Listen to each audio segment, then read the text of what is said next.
So you want to build a house. Welcome to the podcast sponsored by Aurora Homes. I am Scott Daly. I'm here with my co-host Keith. What's up? And today we are talking episode 33. Understanding value and understanding your builder and just having the right thought process is sort of what we're going to talk about today. Super exciting. And a lot of this is just sort of managing expectations, right? Yeah. Yeah, I mean, different builders bring different value. So I think it's important to understand what value your builder's bringing. Right. And one of the hard things I think you find about looking at builders and new construction is that the idea of building a house and just real estate in general is a very emotional experience. And ultimately, sometimes what we're trying to do is sort of equip the head to help manage some of the heart. Right. Yeah. You know, because if you think about the way builders sell houses, and so we're just talking about builders that say have a model home. And you walk in this model home and it looks incredible. It has all this incredible furniture, you know, to the point where, you know, there's soft music playing. And this is all very well crafted by the builders to create an emotional response. Mm-hmm. And then ultimately what happens is you decide to build, and that's the environment which you decide to build. But most people, when they build, their house doesn't look like the model. Yeah. It's not furnished like the model. And they have to go through this experience of the actual build of the house. And that experience really just sort of depends. And I think a lot of people end up picking houses based upon emotion. And then once that emotion sort of drains out somewhere down the road in the process, you really have a different experience. Yeah. And so what we're trying to do is, you know, hey, let's make good decisions. These are expensive things. And let's make sure that the builder is the right fit and is going to ultimately deliver the product. And so what we really are going to sort of wrap this whole conversation around is this idea of value. Hi, this is Scott Daly at Aurora Homes. Do you know the one greatest regret that people that build a new home have when they move in? Believe it or not, it's that they didn't get all of the features that they wanted. And so one of the big problems that you have with some of the large production builders is the speed at which they're going to move you through the process of making selections on a new home. At Aurora Homes, we're going to draw your plans from scratch. We're going to get to know you in the process, and we're going to walk you through so that you get the home that best suits your life. At Aurora Homes, our semi-custom production system will allow you to get the better home. We're here. We're available. We'd love to talk to you about your new project. You can reach out to us at yourfuturewillthankyou.com or give us a call at 302-381-8881. Now back to the podcast. And what makes a good house, makes a house a good value for someone that is buying it?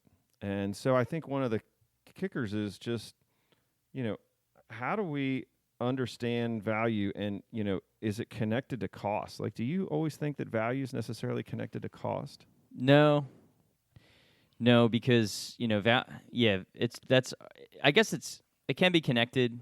It can correlate with cost, but it doesn't necessarily mean that it's impacted. Like you could, you know, have a better value in, let's say, you know, a vehicle that does what you want it to do, and it does it better than, like, let's say you want a utility vehicle like one of those Mercedes like Sprinter vans or something. Yeah. You're going to use it for work, and so you get one of those, and for you that car may be a better value because of its utility than, say, a sedan. Right. Even though it might be more expensive. So it's not always tied to cost. It can correlate to cost. That could be a component of it, but right. And I think one of the key things is people don't understand that there's sort of a difference in builders. You know, like you've been in sales things where people ask, you know, what does this cost per square foot? Yeah, that's always a funny one. And generally, like, what's your take on that question? Because that's sort of like everyone's like, well, what does it cost to build per square foot? Like, what's your take on that question when someone asks it? I just think like imagine if you could take so a house is kind of like if you take a like a Lego, think of those like 2,000 piece Lego, boxes, right? Okay. And every single piece, let's say out of the 2,000 pieces, all those pieces are split into, let's say, 60 distributors. Let's say 60 distributors give you the pieces for that one Lego build, Okay. right? And all those prices can be different. They can be sourced differently. Like it's just that would be an infinitely hard thing to, basically, like if you go up a penny or here or there, the cost can change a lot because there's so many pieces. Right. So I would just say cost per square foot.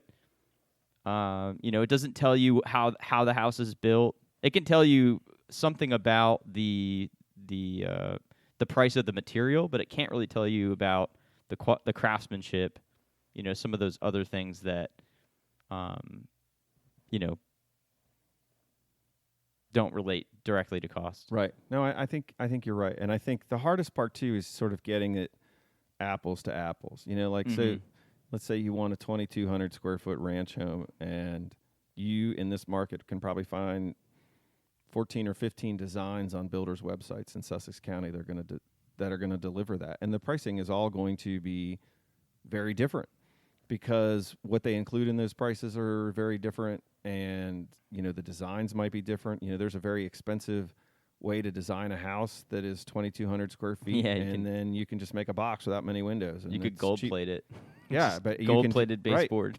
Right. And so, people bring one builder's plans that, if you want to do the cost per square foot analysis, the way to do this is to design your own home and spec it and say, this is exactly what I want in my house. This is the exact design.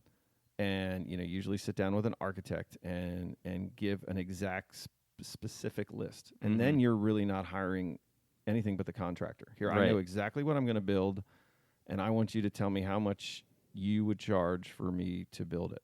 It's only really valuable, like price per square foot.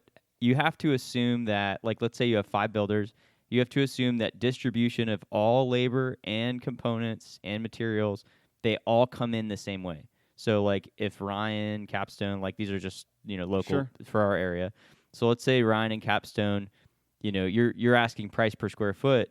What needs to be true is they're using the same subs, they're using the same distribution channels, they're using the same material, and then you can say, okay, well, whose house is cheaper per square foot? Right. Because then you have apples to apples, and then you can gauge the true price per square foot. Whereas if you have different materials, different distribution channels, different ways of constructing, that all factors into price per square foot. Absolutely. And so knowing that is probably not the best gauge of value, I think, the key to value is the builder keeping the promise.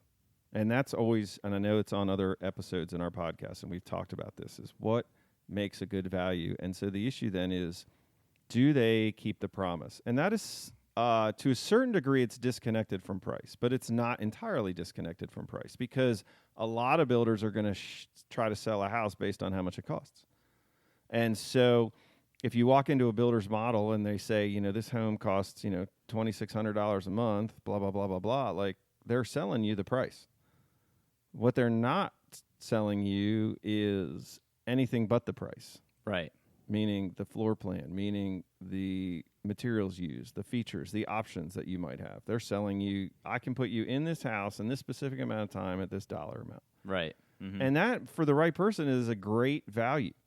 But if you walk into another builder appointment and they want to talk about the quality of their construction and their layouts and their satisfied customers or something like that, they're not talking about price, right? Or at least they're not talking about it first. Mm-hmm. And that tells you that there are other priorities, and so people that are just, look, I want the biggest possible house at the lowest possible price. And there's a builder out there for you, but if I want that construction to be well done and be monitored, and I want higher end finishes and stuff like that, like you probably can't get both. Yeah. It's like flying Spirit Airlines or like Southwest, right? Yeah. It's like one, they get you from point A to point B, but they're very different. Right. If you want a luxury experience, you're going to get mad at Spirit, Yeah. and it's probably not Spirit Air's fault Mm-hmm. because you showed up at Spirit Airlines wanting a luxury experience, but they weren't offering that. No. And that doesn't mean they won't let you pay for the nicest possible trip on Spirit Air. And I don't know what that is like, but it's probably like Coach on a regular airline. Yeah, it's yeah. Right? And so that's just the reality is. So if you're talking to builders, it's really important, I think, to listen to what the builder is telling you, Mm-hmm. because they're going to tell you what is important and what their values are, and they're going to tell you what they will hold to, right? Mm-hmm. And I think that Yeah. builds a lot of trust. And then you have to sit there and say, do my values align with this builder? Yeah, you really do have to be personally a good fit for the builder choice you're making. Right. Or it's going to be a tough experience. Yeah. Mm-hmm. You know, I know my wife had, she had a client who, my wife's a realtor. She had a client who bought new construction, and she saw this floor plan. She loved the floor plan. It was a national builder, and she saw the price, and that was it. She walked right in, bought it.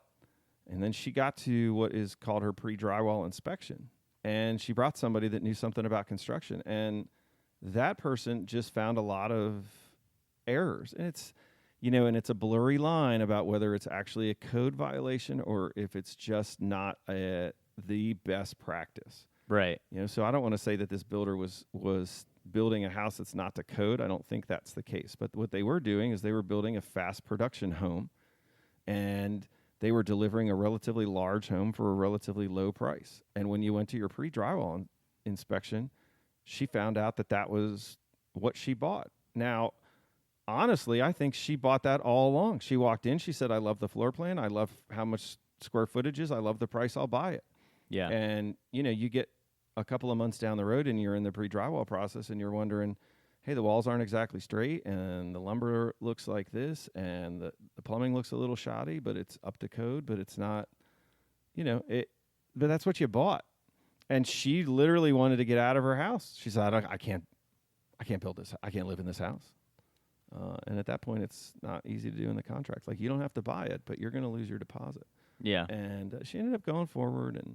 But it you know, it's kind of a cautionary tale about understanding that she sort of got blinded by the emotion of it. She walked in the model. It was beautiful. This is what they're offering. Oh, my gosh, this is a great deal. Mm-hmm. And then especially with all these national builders, you go along and everybody thinks the construction is terrible, but they bought the house. And it's like, well, if high quality construction was your thing and you bought from a national production builder, then I would argue that high quality construction actually wasn't your thing. It is now that you realize you didn't buy that. Yeah. But, you know, that national builder was never offering that house at the level of quality that you thought it should be at that price. Yeah.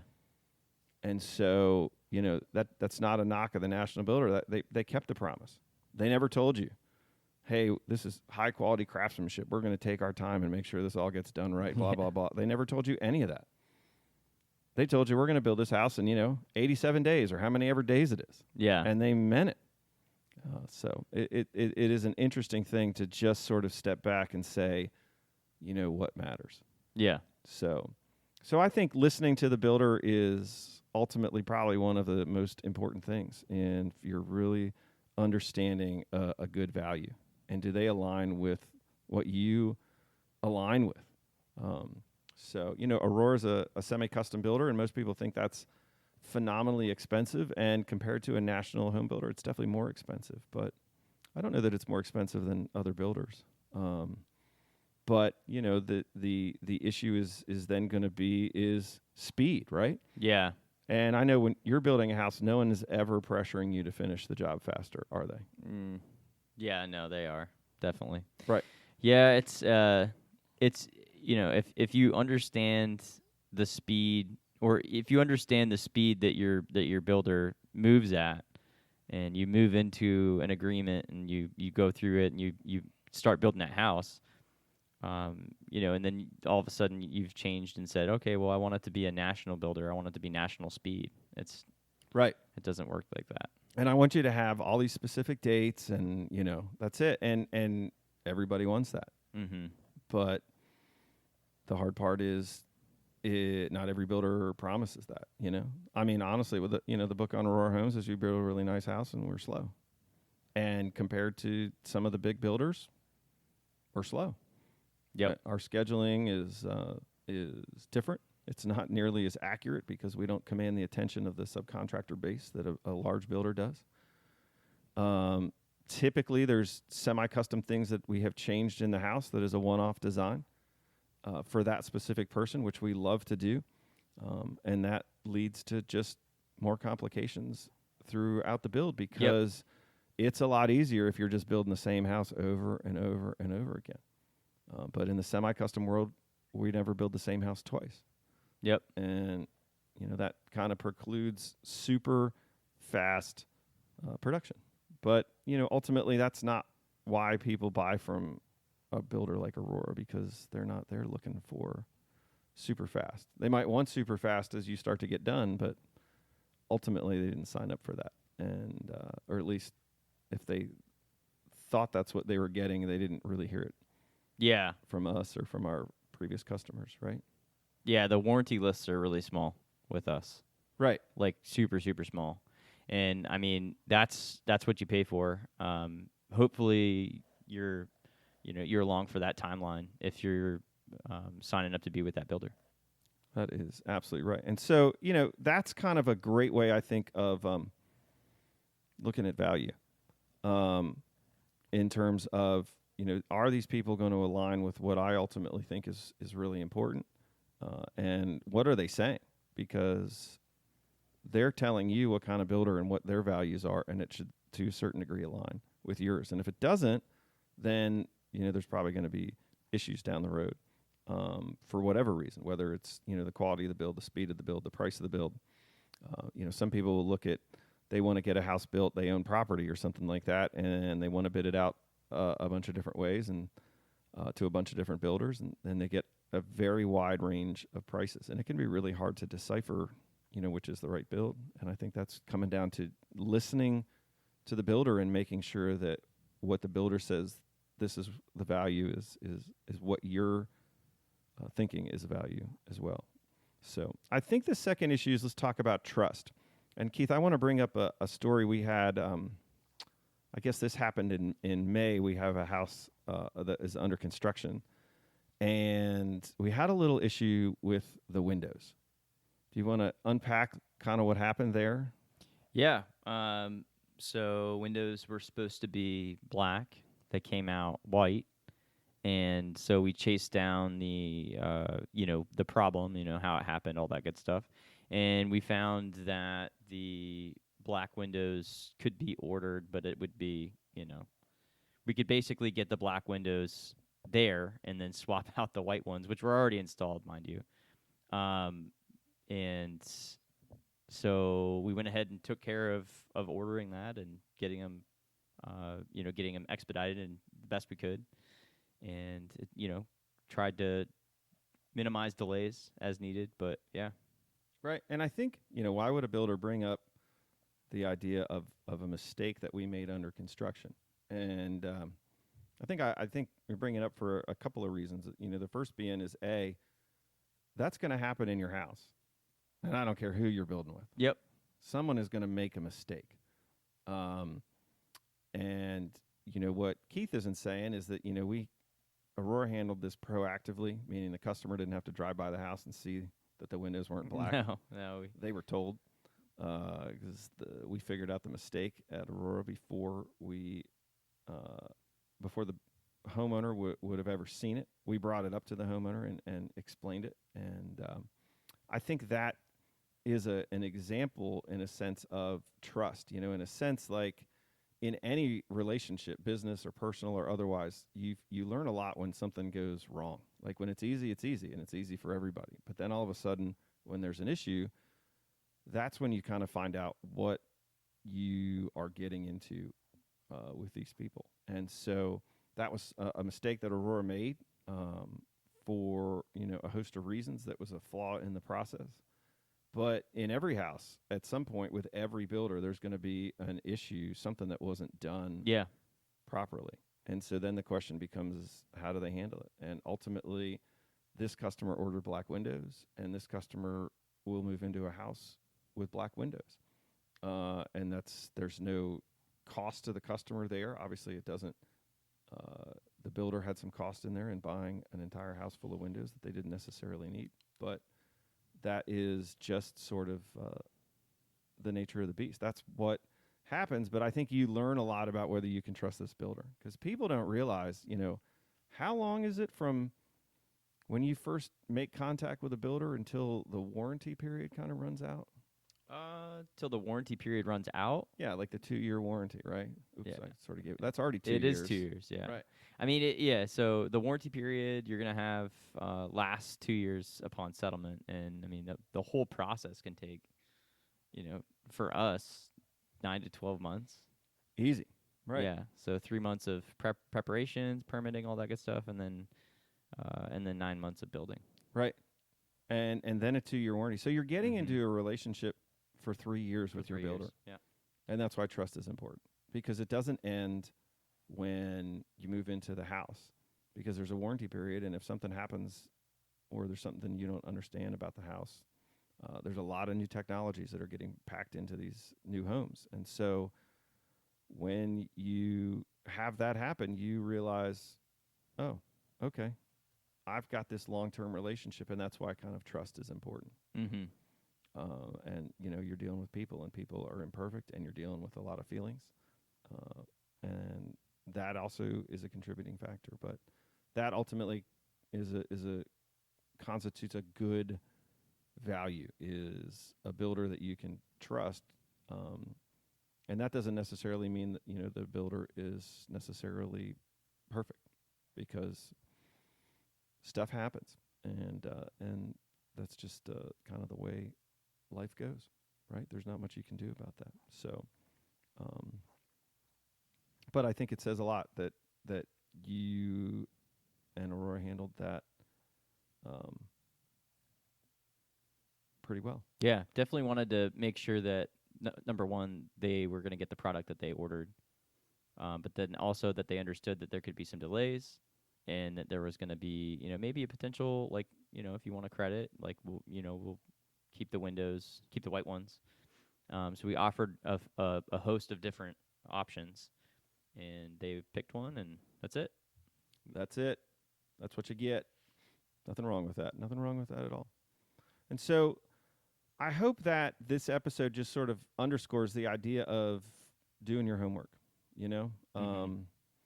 and understanding what is a value to you, understanding to align that definition of value with your builder, and also understanding the value of trust. In Aurora, we tried to start that period a little early. We're about the only builder I know in Southern Delaware that you can actually look up and get pricing for a lot of different options and sort of build your house on our website.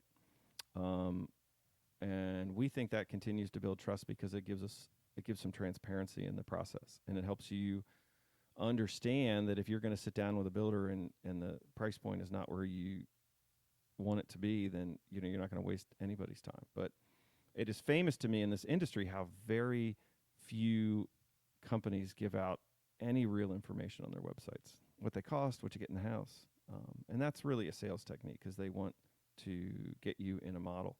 They want to get those emotional feelings going, and then they want to try to make a decision. And ultimately, I'm not sure that builds trust. We want you to be excited about your house and love the luxury features, but we also want to talk about sort of the business side of it and the design side of it, and take some of that emotion out so that you can make a decision that you're going to be happy with for years to come.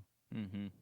And that's sort of a key issue in the whole process of building trust. And we like to start that before we've even met you at Aurora Homes. And we think that's one of the ways that really sets us apart. So listen to your builder, generate some trust with your builder, and you can probably learn a lot from your builder about who they are as a company when something goes wrong. So any other thoughts on that? No, I think that's all. Right. It's all good stuff. Do you ever deal with people that sort of change their minds? They they have different values through the process. Yeah. Yeah, they want it to be done quickly, but then want to change stuff, mid-process.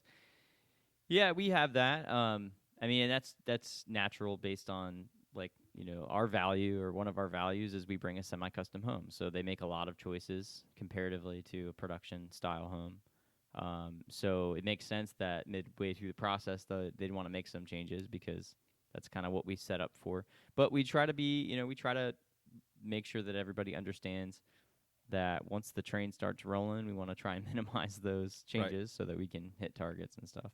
And at some point, it just becomes hard because there's a lot of pre-ordering, and people don't really understand that really building a house is complex, weather-dependent manufacturing. Mm-hmm. And so there's a lot of components. There are literally hundreds of people that have to go through that in order to get the house done.